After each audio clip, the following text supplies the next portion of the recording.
rasanya kesepian.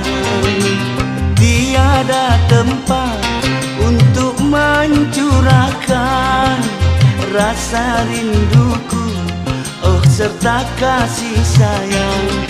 Barulah 1 bulan diriku ditinggalkan, aku sudah tak tahan dicekam kesunyian. Ya Allah, ya Tuhan, hindari